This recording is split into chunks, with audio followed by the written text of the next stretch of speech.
Hi, Sophia. Hello. Hello. Ito nga pala si Eliza. Ito yung sister ko. Siya yung magpapacheck up. Hi, Elisa. I'm Dave Briones.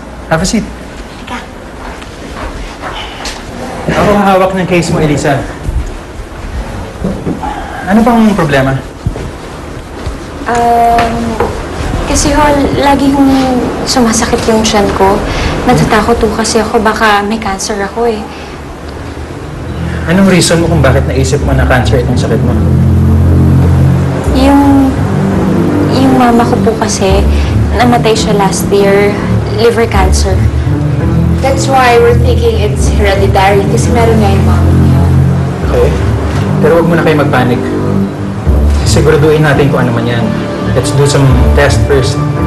Kasi kadalasan yung mga ganyang case, wala naman yung mga ganyan. Don't worry, Elisa. Akong bahala sa'yo.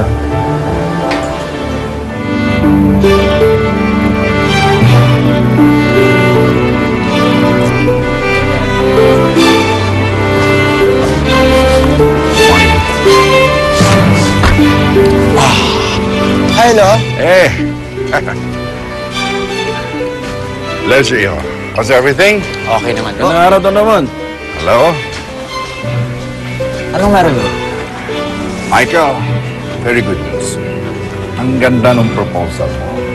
Gustong-gusto ng mga investors na magkaroon ng condotel dito sa resort. Salamat po. Well, hindi lang yun, ha?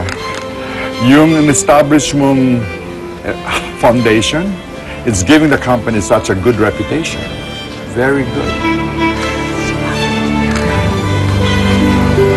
Here really is the good news. I put you on the short list for promotion. Vice President position. Talaga, no? Salamat po. Salamat naman at gusto niyo yung trabaho ko. Well, congratulations. You deserve it. Thanks, Lo.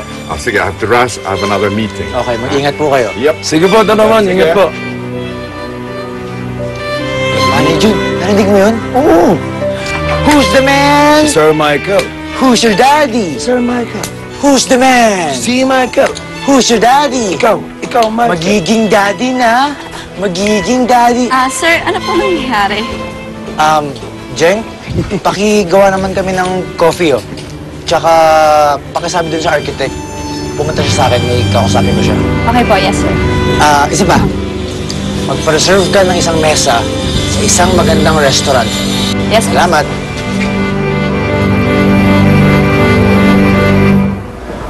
First, kailangan namin yung CT scan to check for tumors. Pagkatapos nun, kailangan namin i-biopsy para malaman kung malignant o hindi. Eliza! Si Michael. Hello? Hello? Nasaan ang asawa ko?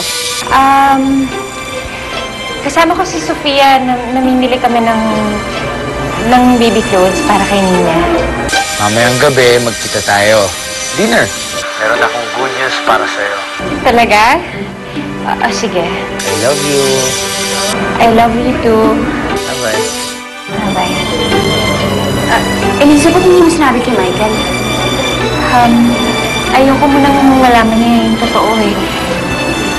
Ayoko munang malaman nila. Bakit ba hindi ka na kilala na ako'y Para akong nananaginip nung nakilala ko si Micah. Bigla akong naging prinsesa sa isang fairy tale na may Prince Charming living a happily ever after. Pero mahirap kontrolin ang panaginip. Minsan, bigla itong nagiging bangungot. Ayokong matapos ang panaginip namin ni Micah. Ayokong magising mula sa aking fairy tale. Pero natatakot din akong bangungutin.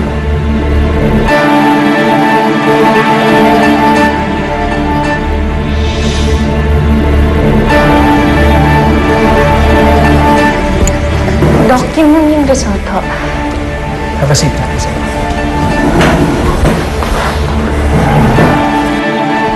Lisa, may tumor ka.